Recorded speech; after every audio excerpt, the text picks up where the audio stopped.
যে মই এইটোৱে চকু উঘালাই দিয়াৰ কথা কৈছে। থাকিল কথা ৰূপজ্যোতি কুৰ্মী নোম এটা ছিঙিব নোৱাৰে, আৰু ৰূপজ্যোতি কুৰ্মী ব্লেক বেল্ট নহয় কিন্তু ব্ৰাউন বেল্ট।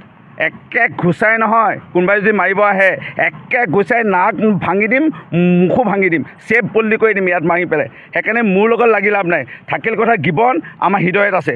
এই গিবনৰ কিবা এটা ইয়াত গছপুলি উঘালাৰ আগত কোনোবা কোম্পানী যোনে হয়তো আমাৰ ঘৰৰ খুঁটা এটা হিলাব লাগিব। এই গিবনক আমি একো কৰিবলৈ নিদিওঁ। তহঁতি যে প্ৰতিবাদ কৰিছিল, আপুনি ক'বলৈ তহঁতক বেয়া লাগিছে, তহঁতি যে প্ৰতিবাদ কৰিছিলি, এবাৰ এটা গছপুলি ৰুই পাইছ গিবনত? এই গছপুলি ৰুই পাইছ? এটা ফুলৰ পুলি ৰুই পাইছ? ইয়াত প্ৰতিবাদ কৰিব আহিছ? তহঁতৰ যে নেতাসকল আজি ট্ৰেইনিঙত আজি যে ফচিছে, ইয়াৰ পৰা বাচিবৰ কাৰণে এইবোৰ ৰাজনীতি কৰিছ। এটা গছপুলি ৰোৱা নাই, মৰিনী কেইটামান আছে মই দেখিছোঁ, এটাই ফুলৰ পুলি ৰুই পোৱা নাই গিবনত। গিবনত পুখুৰী আছে নাই তহঁতি জান? জীৱ জন্তু পানী খাবৰ কাৰণে আমি পুখুৰী খান্দি পাইছোঁ। এই গিবনত, ইয়াত গিবনত এই গছ আমি ৰুই পাইছোঁ। গিবনক লৈ ৰাজনীতি নকৰিবি, গিবনত একো হ'বলৈ নিদিওঁ আৰু কোনোৱে নিদিয়ে। আৰু তহঁতি ইয়াত ৰাজনীতি কৰিবলৈ নাহিবি, একে ঘুচাই নাক ভাঙি যাব।